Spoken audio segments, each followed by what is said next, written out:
Oke, Assalamualaikum warahmatullahi wabarakatuh. Waalaikumsalam Waalaikumsalam warahmatullahi warahmatullahi wabarakatuh. wabarakatuh. Oke, selamat malam teman-teman semuanya. Eh, Semoga dalam keadaan baik-baik saja ya. Dan terima kasih telah menyempatkan waktunya untuk mengikuti presentasi pada mata kuliah pengajaran dan asesmen yang efektif dari dosen pengampu Bapak Sugi. Oke, ini untuk melanjutkan presentasinya, kekurangannya dikarenakan sebelumnya itu kurang 2 atau 3 kelompok yang belum presentasi. Monggo langsung saja untuk presentasi pertama. Silakan untuk waktu dan tempat dipersilakan. Assalamualaikum warahmatullahi wabarakatuh. Waalaikumsalam warahmatullahi wabarakatuh.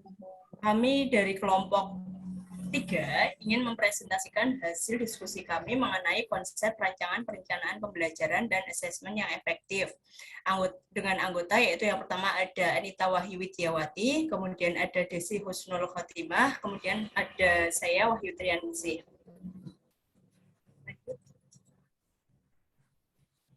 Yang pertama akan topik pembahasan di hasil diskusi kami yaitu yang pertama mengenai strategi perencanaan pembelajaran dan asesmen, kemudian yang kedua ada tantangan penyusunan rancangan, kemudian yang ketiga adalah pihak-pihak yang terlibat dalam penyusunan rancangan asesmen ini. Kemudian selanjutnya akan dilanjutkan oleh Mbak Anita. Ya, topik bahasan yang pertama yaitu strategi perencanaan pembelajaran dan asesmen efektif.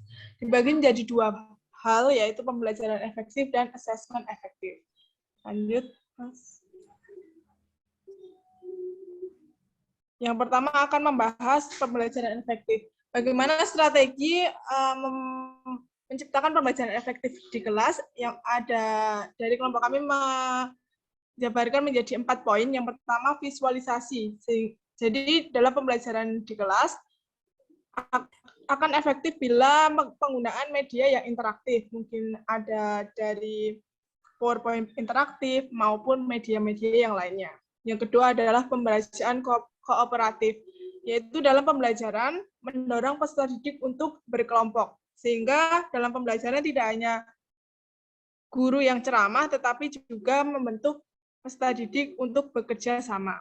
Selanjutnya, instruksi berbasis pertanyaan. Dalam hal ini, guru tidak hanya memberikan materi, tetapi juga mendorong peserta didik untuk mengajukan pertanyaan dan mendorong peserta didik untuk menjawab pertanyaan secara kritis dan sesuai materi yang diajarkan. Selanjutnya, yang keempat, penggunaan teknologi. Dengan perkembangan teknologi yang masif pada saat ini, penggunaan teknologi diperlukan dalam pembelajaran untuk menciptakan pembelajaran efektif. Sehingga tujuan pembelajaran akan tercapai dengan lebih maksimal lagi. Lanjut. Selanjutnya untuk assessment efektif. Yang pertama, assessment as learning. Asesmen sebagai proses pembelajaran berfungsi untuk mendiagnosis kemampuan awal dan kebutuhan peserta didik. Dalam kurikulum Merdeka sekarang diperlukan adanya asesmen diagnostik yang digunakan untuk mengetahui pengetahuan awal dari peserta didik sehingga dapat dilakukan metode yang sesuai dengan pengetahuan awal dari peserta didik. Selanjutnya, assessment for learning. Assessment untuk proses pembelajaran berfungsi sebagai alat ukur mengetahui pencapaian hasil belajar peserta didik, merefleksikan pembelajaran, menjadi umpan balik untuk merancang perbaikan, dan untuk melihat kekuatan dan kelemahan belajar dari peserta didik. Selanjutnya, assessment of learning. Asesmen pada akhir proses pembelajaran berfungsi sebagai alat ukur pencapaian hasil belajar melalui nilai capaian, menjadi umpan balik untuk merancang atau perbaikan proses pembelajaran sekaligus melihat kekuatan dan kelemahan dari peserta didik. Lanjut, akan dilanjutkan oleh yang lainnya. Silahkan. Selanjutnya yaitu penerapan asesmen formatif dan sumatif. Nah, asesmen itu apa? Yaitu bagian dari yang terbaru dari proses pembelajaran, fasilitasi pembelajaran, dan penyediaan informasi yang holistik sebagai umpan balik untuk pendidik, peserta didik, serta orang tua atau wali untuk dapat membantu mereka dalam menentukan strategi pembelajaran yang selanjutnya. Nah, asesmen ini digunakan untuk peserta didik, pendidik, dan tenaga kependidikan, dan orang tua atau wali itu sebagai bahan refleksi untuk meningkatkan mutu dari pembelajaran. Yang ketiga, asesmen dirancang itu dengan fungsi asesmen tersebut, yaitu dengan kebebasan untuk menentukan teknik dan waktu pelaksanaan asesmen agar efektif dalam mencapai tujuan pembelajaran. Next.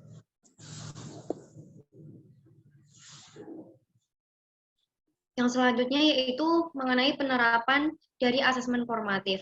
Asesmen formatif ini bertujuan untuk memberikan informasi atau umpan balik bagi pendidik dan peserta didik untuk memperbaiki proses belajar.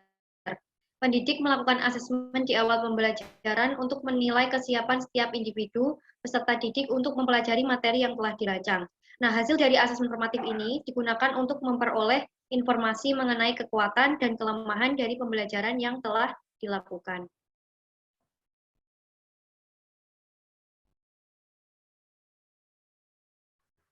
Untuk penerapan dari asesmen formatif ini, guru dapat melakukan penilaian formatif, yaitu melalui kegiatan pembelajaran seperti observasi atau pengamatan langsung kepada peserta didik, bertanya atau questioning, diskusi, exit atau admit slip, yaitu memberikan pertanyaan di akhir pelajaran atau lembar catatan belajar peserta didik. Kemudian ada penilaian diri dan penilaian antar teman, self dan peer assessment. Lalu ada latihan presentasi, kemudian membuat peta konsep, penilaian kinestetik, yaitu yang memasukkan unsur gerak seperti drama, pentas seni seperti itu. Yang selanjutnya kuis konstruktif, lalu ada penugasan, daftar cek, contoh dan bukan contoh, tunjuk 5 jari, dan menyebutkan hal-hal yang sudah dipelajari.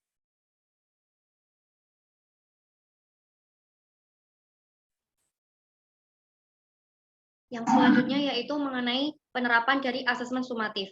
Nah, asesmen sumatif ini yaitu penilaian yang dilakukan di akhir program pembelajaran, yaitu digunakan untuk menentukan kualitas belajar siswa secara keseluruhan. Nah, asesmen ini biasanya dilakukan setelah sekumpulan program pelajaran selesai diberikan dengan menggunakan sejumlah tes pada akhir suatu periode pengajaran tertentu. Hasil asesmen ini pada peserta didik lebih diperhitungkan dalam pengolahan nilai rapor.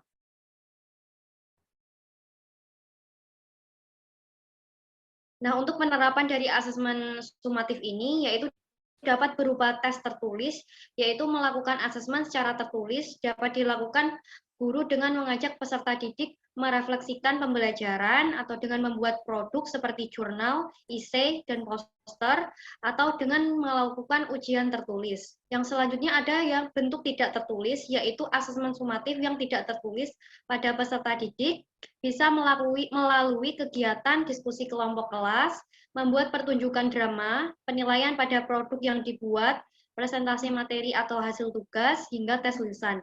Dan yang terakhir yaitu dapat berupa non-tes, yaitu apabila ingin mendapatkan hasil di ranah afektif, guru dapat melakukan asesmen non-tes, yaitu melalui pengamatan atau observasi, melalui proyek, daftar periksa, skala sikap, atau angket, kemudian hasil perkembangan kognitif dan psikomotorik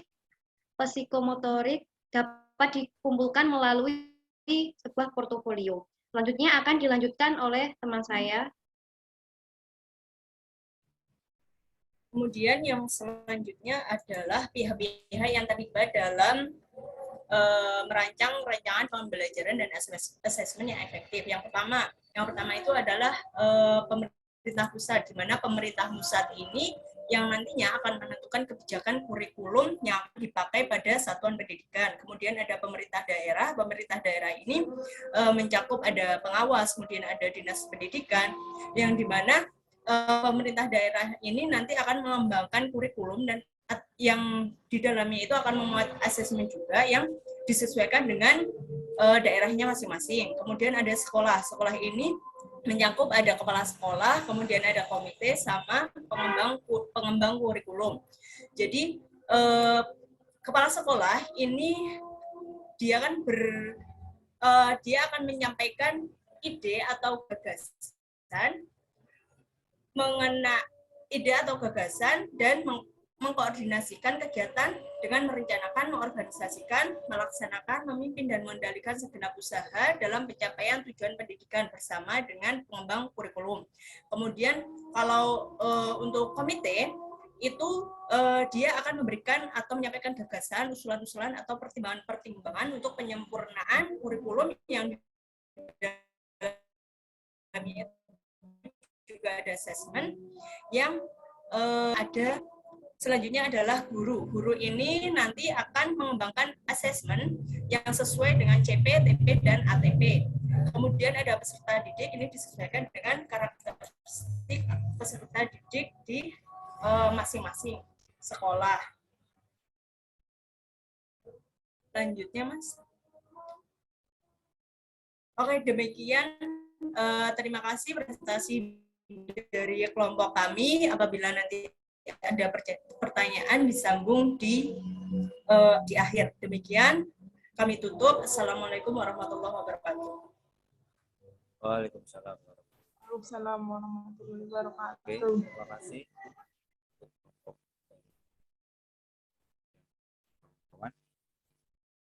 Untuk sesi pertanyaan nanti kita akan mulai di akhir setelah semua presentasi ya teman-teman. Oke, assalamualaikum warahmatullahi wabarakatuh. Waalaikumsalam Waalaikumsalam. Terima kasih untuk teman-teman telah memberikan kesempatan untuk kelompok kami yang beranggotakan ada 4 orang ya. Yang pertama ada Mbak Asna Nurrahma, kemudian Mbak Diana Prasetyawati, ada Mbak Helin Koirinisa, dan saya sendiri Hanif Rifai. Kali ini presentasi akan membahas mengenai rancangan perencanaan pembelajaran dan asesmen yang efektif. Oke, langsung saja untuk materi pertama, monggo silakan Mbak. Baik, langsung saja ke materi yang pertama.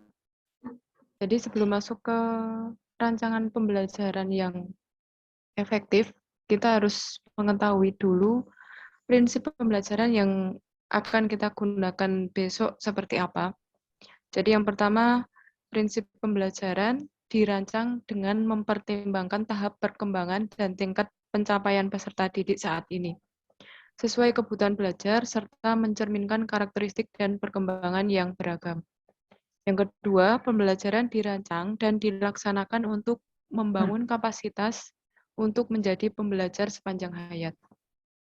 Yang ketiga, proses pembelajaran mendukung perkembangan kompetensi dan karakter peserta didik secara holistik.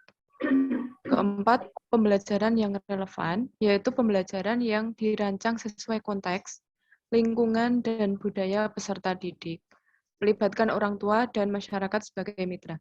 Dan yang terakhir, pembelajaran berorientasi pada masa depan yang berkelanjutan. Selanjutnya, ada perencanaan pembelajaran dan asesmen intrakurikuler. Jadi di sini ada beberapa tahap. Yang pertama, kita harus menganalisis capaian pembelajarannya dulu untuk selanjutnya diturunkan menjadi tujuan pembelajaran dan ATP atau alur tujuan pembelajaran. Yang kedua, kita harus merancang perencanaan dan pelaksanaan asesmen diagnostik. Jadi harus melaksanakan asesmen diagnostik. Yang ketiga, mengembangkan modul ajar. Keempat, penyesuaian pembelajaran dengan tahap capaian dan karakteristik peserta didik. Kemudian perencanaan, pelaksanaan, dan pengolahan asesmen formatif dan sumatif. Kemudian pelaporan hasil belajar, dan yang terakhir evaluasi pembelajaran dan asesmen. Selanjutnya, ada strategi penyusunan rancangan perencanaan pembelajaran. Jadi penyusunan strategi pembelajaran merupakan alternatif untuk menyusun suatu perencanaan atau taktik yang dirancang sedemikian rupa untuk tujuan pembelajaran yang lebih khusus dan terarah. Adapun strategi dalam penyusunan perencanaan pembelajaran meliputi 1. Pahami tujuan. Yang kedua, kenali murid. Ketiga, tentukan waktu belajar. Keempat, tulis kemampuan yang diharapkan. Kelima, gunakan banyak bentuk interaksi. Keenam, maksimalkan gaya mengajar yang berbeda. Dan yang terakhir, buat rencana berlebih dan cadangan. Selanjutnya, silakan dilanjutkan Mbak Asna. Baik, saya akan melanjutkan hasil diskusi kelompok kami, yaitu strategi penyusunan perencanaan asesmen efektif. Dalam strategi penyusunan di sini ada beberapa tahapan. Yang pertama, observasi. Proses ini sebagai tahap mengukur melalui pengamatan langsung terhadap perilaku dan keseharian anak.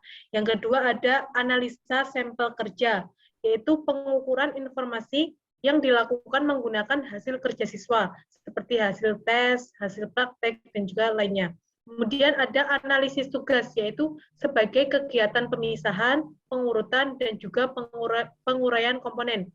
Selanjutnya ada inventory informal, yaitu mengumpulkan informasi terkait aspek non-akademik siswa, seperti perilaku, keseharian, dan juga komunikasi siswa. Yang selanjutnya, daftar checklist 6 skala rating scale. Teknik assessment ini untuk mendapatkan informasi tentang opini dan juga penilaian. Kemudian yang terakhir ada wawancara, yaitu sebagai metode tanya jawab yang akan dilakukan kepada anak yang bersangkutan. Kemudian ada beberapa tantangan merancang pembelajaran dan asesmen efektif.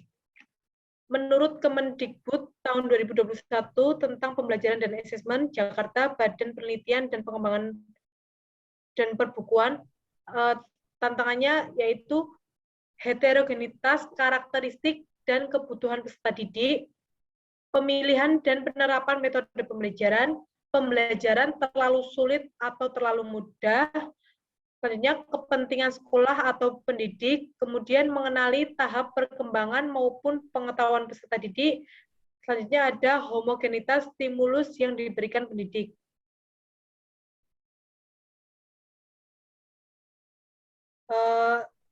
Ada lagi melihat berbagai perspektif dan dimensi dalam pelaksanaan asesmen, melibatkan peserta didik dalam menyusun asesmen, transisi mindset pendidik dan sekolah dalam merancang pembelajaran dan asesmen paradigma baru. Kemudian ada melibatkan orang tua dan masyarakat dalam merancang asesmen dan juga pembelajaran yang efektif.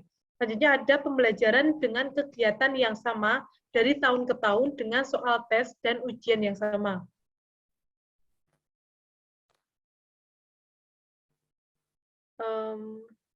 Selanjutnya akan disampaikan oleh rekan saya.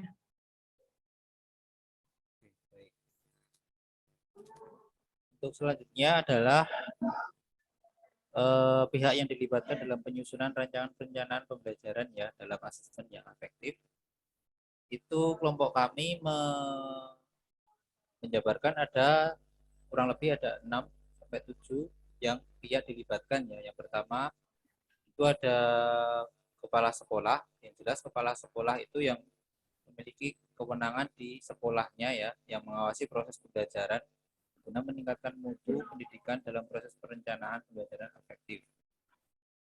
Kemudian ada guru yang terlibat langsung untuk merancang dan sekaligus melaksanakan serta penilaian aktivitas pembelajaran pada ruang kelas peserta didik tentunya.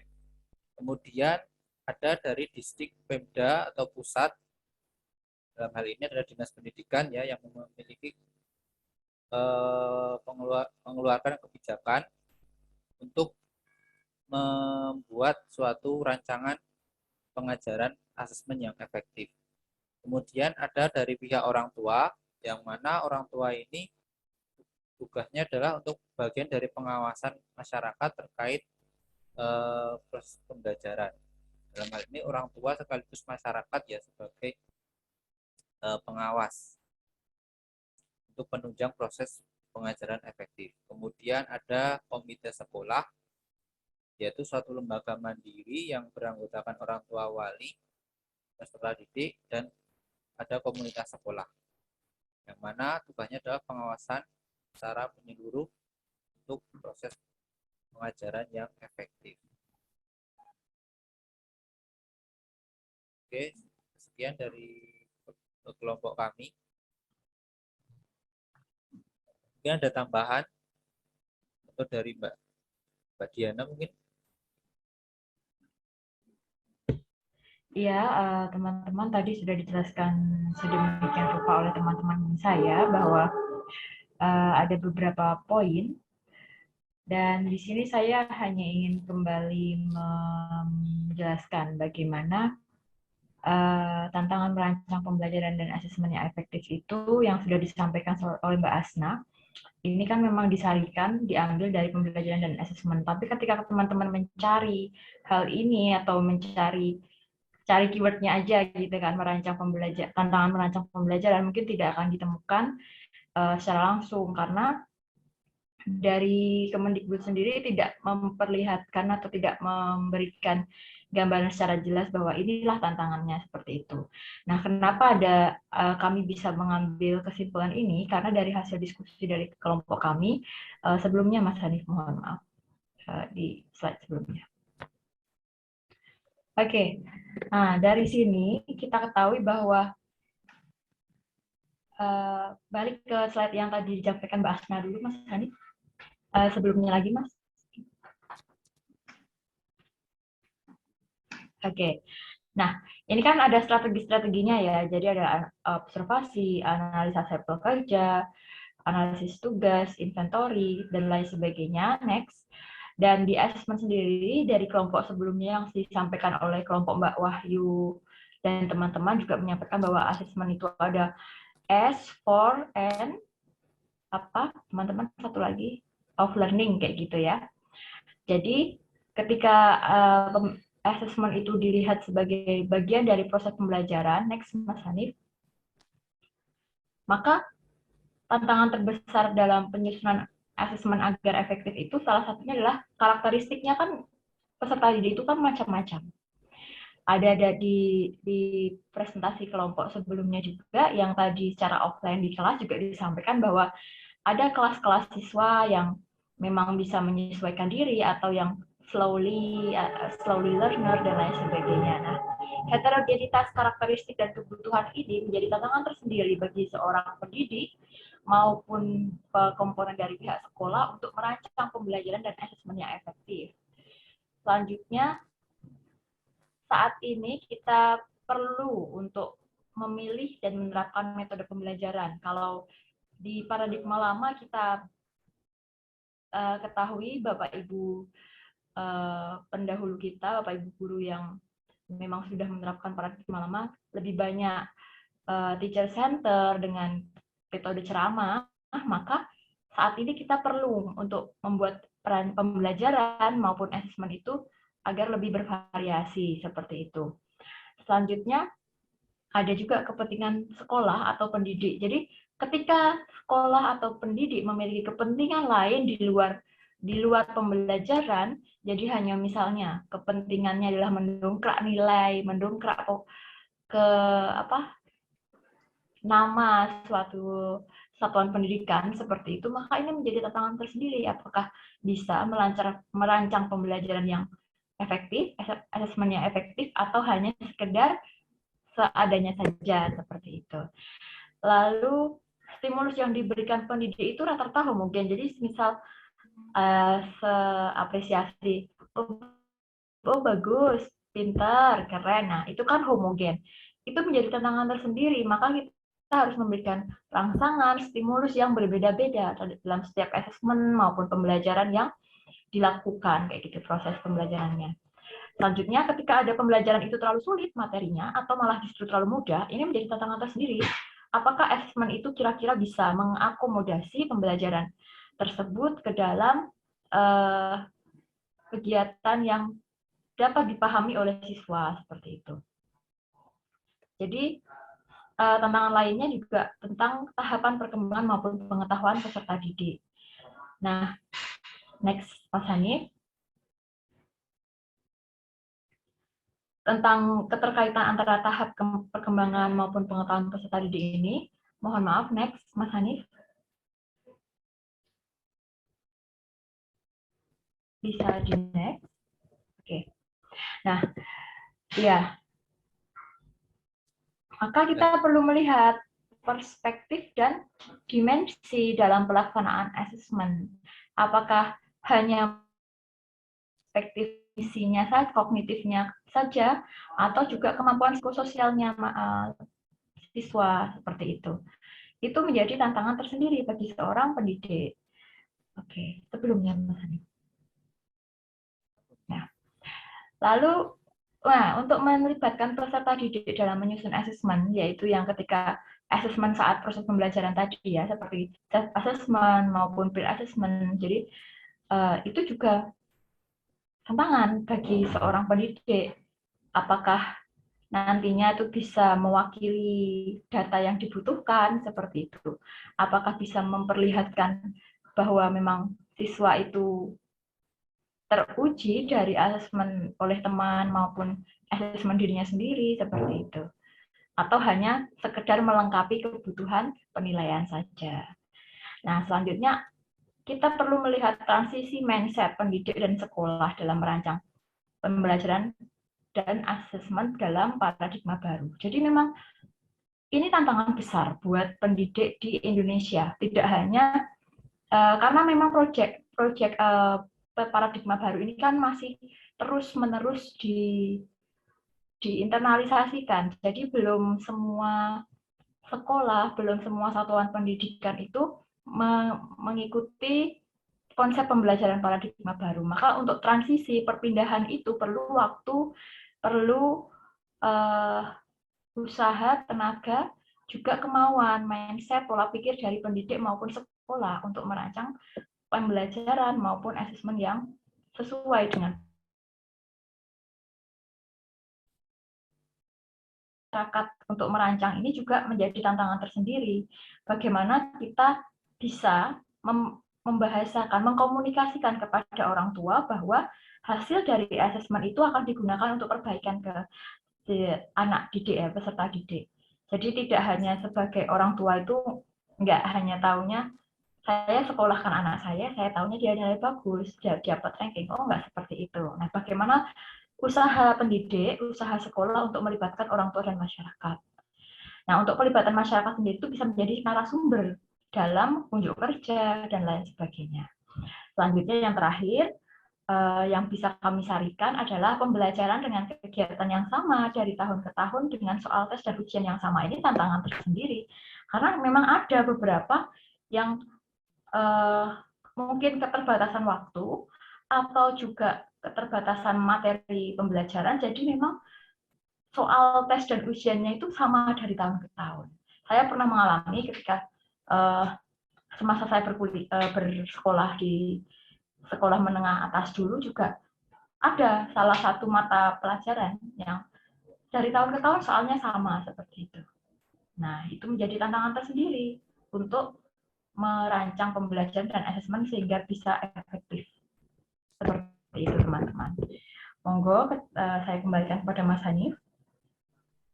Baik, terima kasih untuk Mbak Diana untuk pemaparannya mengenai tantangan merancang pembelajaran dan asesmen efektif. Oke, untuk selanjutnya, ini untuk presentasi yang kedua ya. Untuk selanjutnya untuk presentasi yang ketiga, monggo silahkan. Saya ya Mas Hanif. Oke, saged share screen boten. Iya, bisa.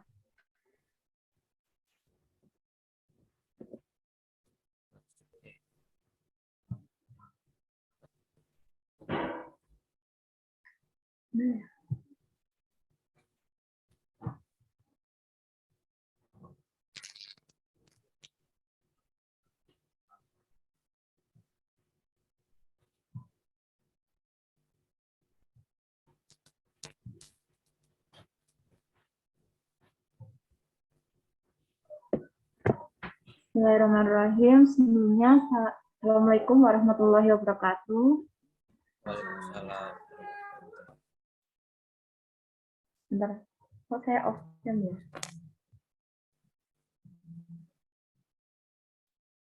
Gimana sih? Bentar. Keluar. Saya ulangi lagi.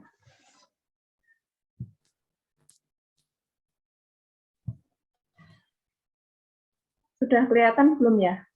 Sudah. Ya, baik. Assalamualaikum warahmatullahi wabarakatuh. Selamat malam, teman-teman. Salam. Selamat malam. Ya, terima kasih untuk waktunya Mas Andi dan teman-teman. Dari sini untuk kelompok kami ingin memaparkan beberapa hasil diskusi kami yang beranggotakan saya sendiri, Septia Fajar Baheni, kemudian Adela Arinta Saputri, dan Meilita Lucianti. Pembahasannya terkait dengan perancangan pembelajaran dan asesmen yang efektif. Yang pertama akan dijelaskan oleh Mbak Dila. Baik, di sini saya akan menjelaskan mengenai apa sih rancangan pembelajaran itu. Rancangan pembelajaran merupakan suatu kompas penunjuk arah bagi guru dalam pelaksanaan pembelajaran. Jadi rancangan ini sangat mempengaruhi proses pembelajaran ke depannya dalam proses pembelajaran. Next.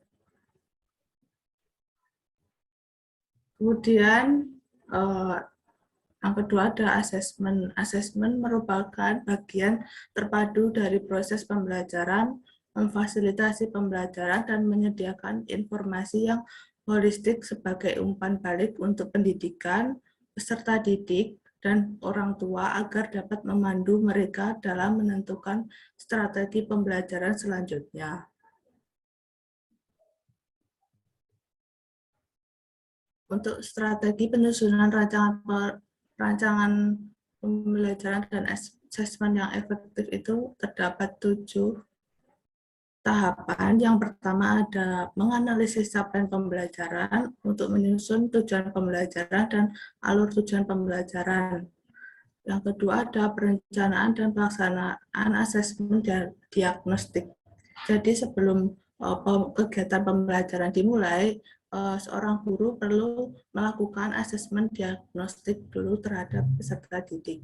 Yang ketiga ada pengembangan modul ajar. Yang keempat ada penyesuaian pembelajaran dengan tahap capaian dan karakteristik peserta didik. Yang selanjutnya perencanaan, pelaksanaan, dan pengolahan asesmen formatif dan sumatif. Kemudian ada pelaporan kemajuan belajar, dan yang terakhir ada evaluasi pembelajaran dan asesmen. Untuk asesmen sendiri itu ada 2, ada asesmen formatif dan sumatif. Untuk asesmen formatif itu untuk mendiagnosa kemampuan awal peserta didik, memberikan umpan balik kepada peserta didik untuk memperbaiki proses pembelajaran dan strategi, kemudian mendiagnosis daya serap materi peserta didik, dan memacu perubahan suasana kelas. Kemudian untuk yang asesmen sumatif itu untuk mengukur capaian hasil belajar peserta didik, dan untuk merefleksikan pembelajaran dalam suatu lingkungan materi, umpan balik untuk merancang atau perbaikan proses pembelajaran berikutnya, untuk melihat kekuatan dan kelemahan peserta didik selama pembelajaran.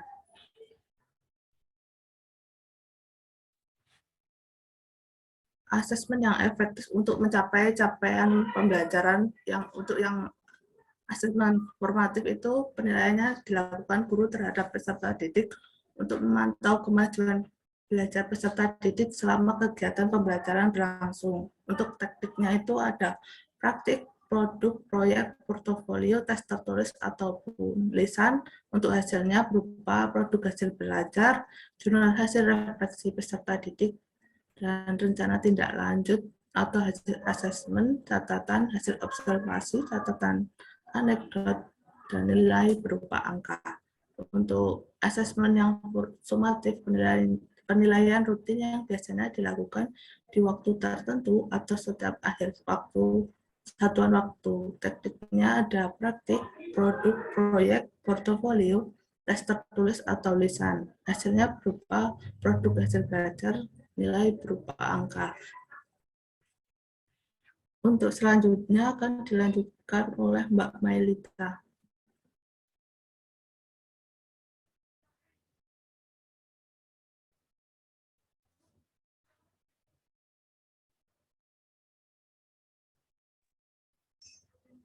Halo, Mailita. Mbak Meilita. Baik, saya akan melanjutkan presentasinya, yaitu yang tentang tantangan dalam... Halo? Iya, Pak.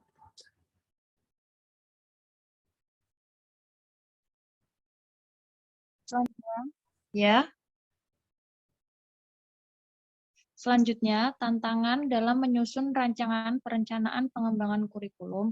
Jadi di sini kelompok kami membagi menjadi 3, yaitu yang pertama adalah perubahan kurikulum yang begitu cepat. Jadi berangkat dari perkembangan pemikiran dan besarnya keinginan untuk mewujudkan cita-cita besar negara, yaitu untuk memajukan pendidikan di Indonesia, maka pihak yang berwenang dalam pengaturan pendidikan melahirkan inovasi dalam pendidikan berupa perubahan-perubahan kurikulum yang akan menjadi motor penggerak jalannya pendidikan yang didasarkan pada perkembangan yang mempengaruhi kebutuhan baik peserta didik ataupun tenaga pendidik. Kemudian yang kedua ada tuntutan penggunaan teknologi yang tinggi dalam pendidikan. Dalam era yang semakin maju ini, teknologi menjadi primadona dalam hampir seluruh bidang kehidupan. Tak terkecuali pendidikan teknologi memegang peranan yang sangat penting.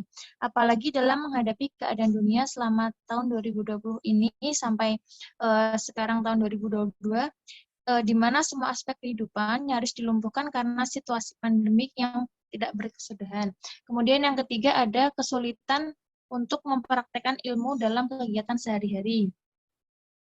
Jadi esensi dari tujuan pendidikan nasional adalah proses menumbuhkan bentuk budaya keilmuan, sosial, ekonomi, dan politik yang lebih baik dan harus mengacu pada masa depan yang jelas.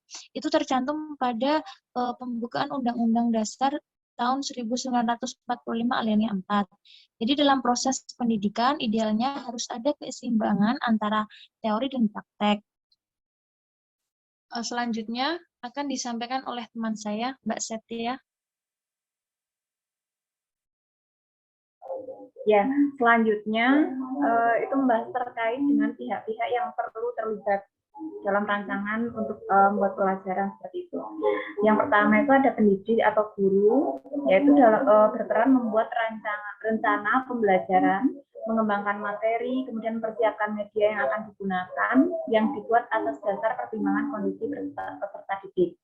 Kemudian orang tua peserta didik berperan menggunakan hasil asesmen sebagai diskusi umpan balik dengan orang tua untuk meningkatkan mutu pendidikan. Kemudian yang ketiga ada peserta didik. Dalam rancangan pembelajaran, guru harus mempertimbangkan kondisi dan kebutuhan peserta didik sendiri. Kemudian masyarakat, yaitu sebagai mitra sekolah, sebagai narasumber untuk memperkaya dan mendorong pembelajaran yang relevan.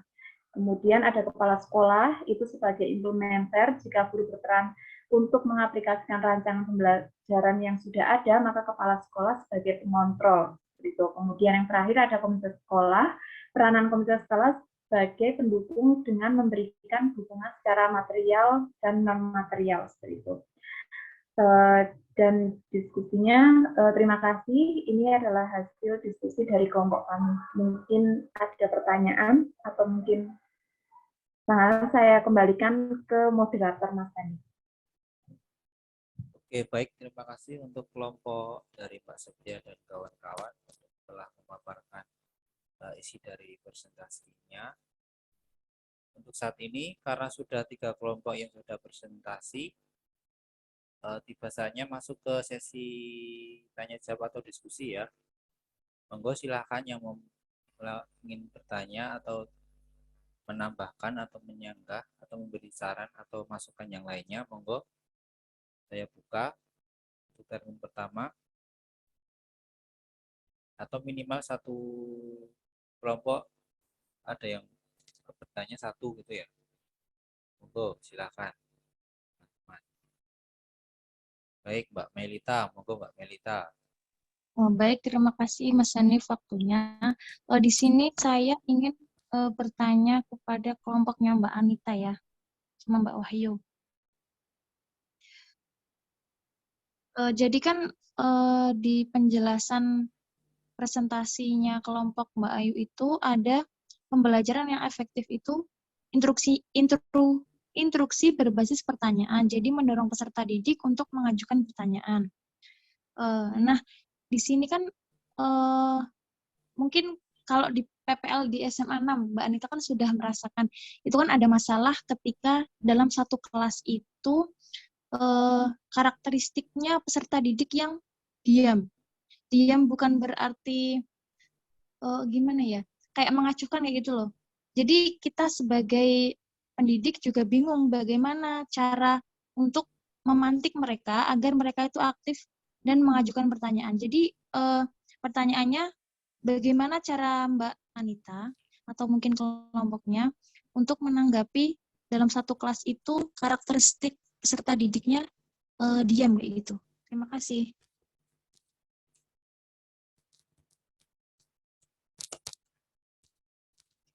Baik, terima kasih untuk pertanyaan dari Mbak Melita yang telah disebutkan. Dan ini pertanyaan untuk kelompoknya Mbak Anita dan kawan-kawan ya. Jadi Mbak Melita tadi menanyakan bagaimana cara menanggapi karakter dari peserta didik yang sifatnya itu orangnya yang pendiam kayak gitu. Ya, iya Mas. Ya, oke. Oke, saya tampung ya untuk pertanyaan pertama. Untuk pertanyaan kedua, monggo silahkan ada yang mau bertanya atau saran.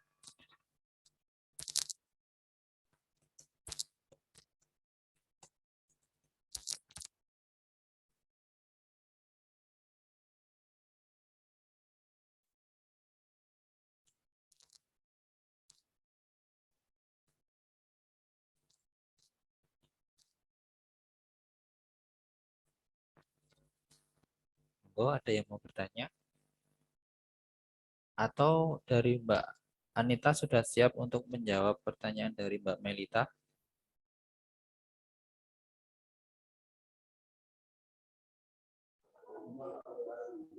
Ya, coba saya menjawab ya Mas ya.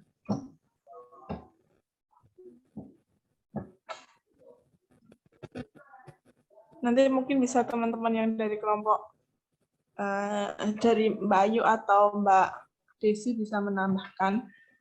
Jadi sebenarnya suara saya bisa didengar apa tidak ya? Ya. Bisa. Oke. Saya coba menjawab ya. Sebenarnya untuk karakteristik peserta yang diam, sebenarnya di PPL saya juga mengalami ada satu kelas yang kurang interaktif dalam pembelajaran. Bagaimana cara menghadapinya? Sebenarnya jika memperoleh atau mendapatkan peserta didik yang diam, lebih ke arah pasif, sebenarnya itu tantangan dari guru ya, jadi guru. Karena guru harus lebih lagi dalam memancing. Mungkin kita bisa mengetahui bagaimana peserta didik itu pengennya itu pembelajarannya seperti apa. Karena yang saat saya PPL di SMA 6 itu kan sudah mulai praktek mengajar dan kebetulan pada suatu hari saya mendapat kelas yang dari gurunya pun menyatakan kalau kelas itu sangat-sangat pasif sekali. Saya sempat juga mulai khawatir ya karena untuk saya yang mungkin belum terlalu mengenal dari peserta didik mungkin malah lebih bakalan dicueki gitu. Tapi nyatanya ada beberapa setting pembelajaran yang bisa saya terapkan. Contohnya, mungkin peserta didik lebih senang untuk mencoba. Jadi kita tidak hanya membeli materi saja dengan hanya ceramah, tetapi memberi peserta didik waktu untuk mencoba sehingga dapat menerapkan ilmunya secara konkret. Jadi tidak hanya harus mendengarkan guru, tetapi guru juga harus memancing peserta didik untuk aktif, mungkin untuk maju ke depan, jawab pertanyaan, karena karakteristik peserta didik yang diam, mungkin ada beberapa kelas yang cuma yang diam 1-2 orang. Dan itu mungkin bisa terbantu dengan peserta didik lain yang mungkin bisa interaktif. Tapi ada kalanya ada peserta didik yang diam dan ada di satu kelas, sehingga kelasnya itu istilahnya sangat sunyi senyap tanpa suara. Jadi sebenarnya itu tantangan buat guru untuk bagaimana menghadirkan suatu keterlibatan langsung dengan peserta didik, agar peserta didik itu terpacu dalam keterlibatan langsung dalam pembelajaran. Karena kalau misal kita cuma berbicara hanya ceramah, itu bakalan agak gimana istilahnya ya. Kadang peserta didik pun bisa membaca sendiri sebenarnya, tapi untuk penerapan dalam suatu soal, suatu masalah, kan bisa kita hadirkan, kita jabarkan dengan mempertimbangkan keterlibatan langsung dari peserta didik. Seperti itu. Mungkin teman-teman lain bisa menambahkan.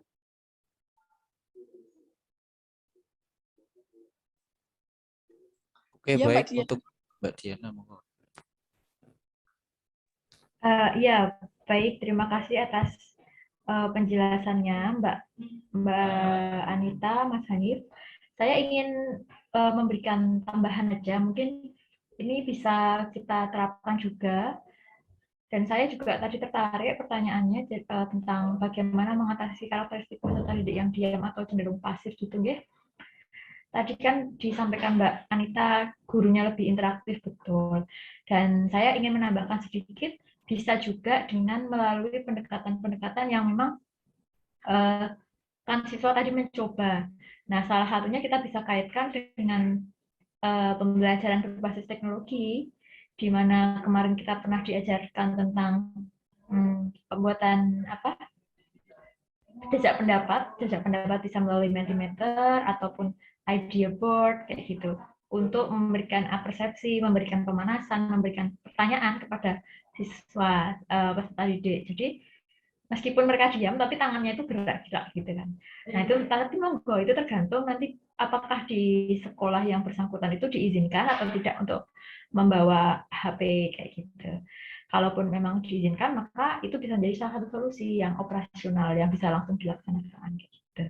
Itu tambahan dari saya, dan saya ingin menanyakan nih untuk kelompoknya Mbak Melita, Mbak Septia ya, Mbak Dela. Presentasinya tadi kami lihat cukup kompak dalam segi gambar dan pewarnaan. Terima kasih. Dan langsung saja pertanyaannya adalah begini, Mbak.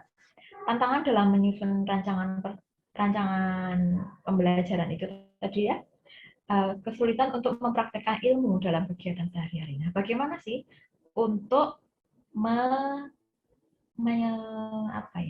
solusinya gitu? Gimana solusi untuk menghadapi tantangan tersebut? Bagaimana untuk mengurangi atau meniadakan kesulitan dalam mempraktekkan ilmu dalam kegiatan sehari-hari itu tadi? Gimana pembelajaran itu bisa aplikatif atau bisa diterapkan dalam kehidupan sehari-hari siswa? Nah, itu gimana? Kira-kira langkah-langkahnya. Gitu aja mungkin.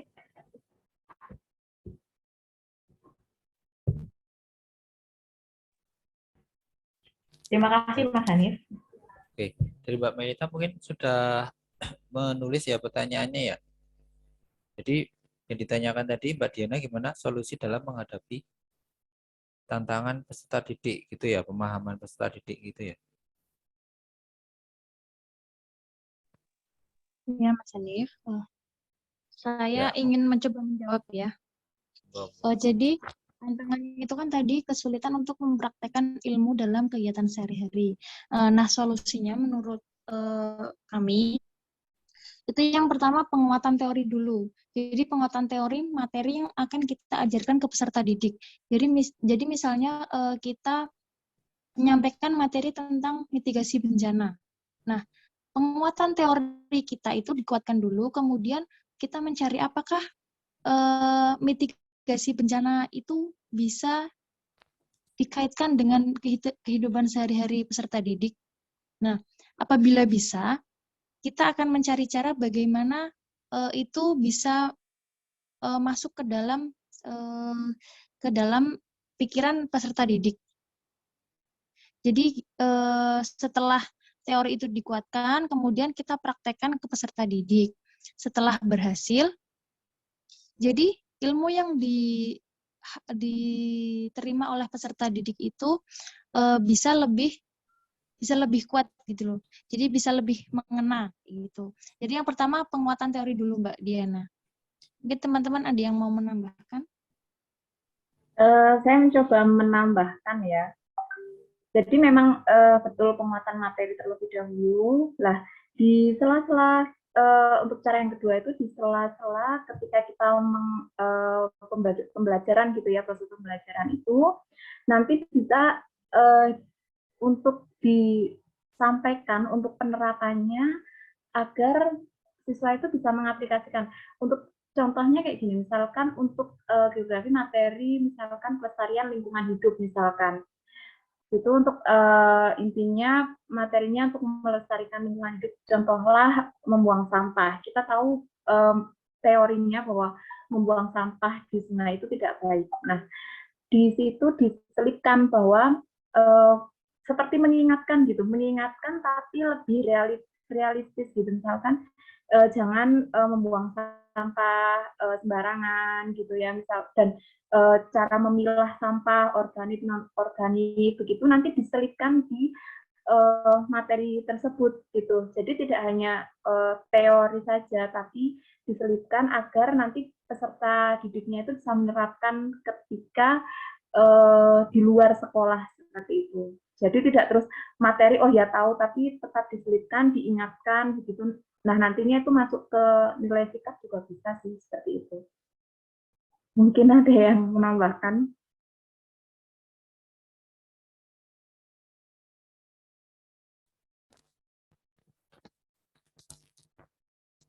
Baik, oke. Monggo silakan ada yang mau menambahkan.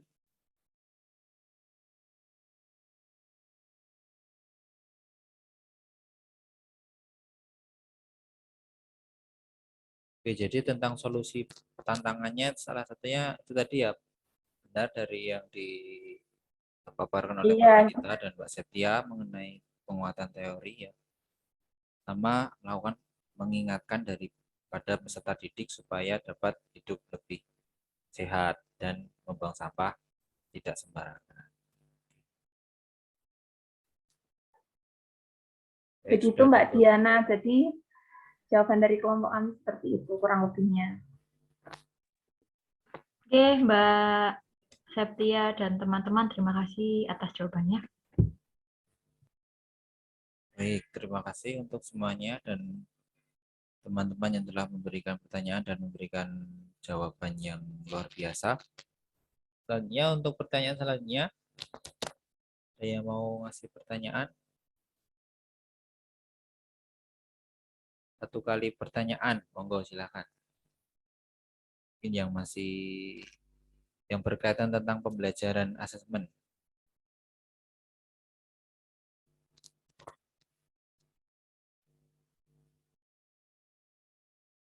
Monggo ada yang mau menambahkan atau menyanggah atau memberi saran?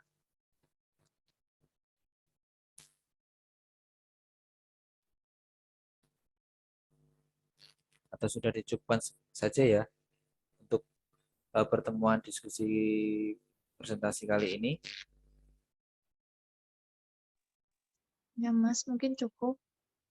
Baik. Bila sudah, oke Mbak Habibah, mungkin ada tanggapan?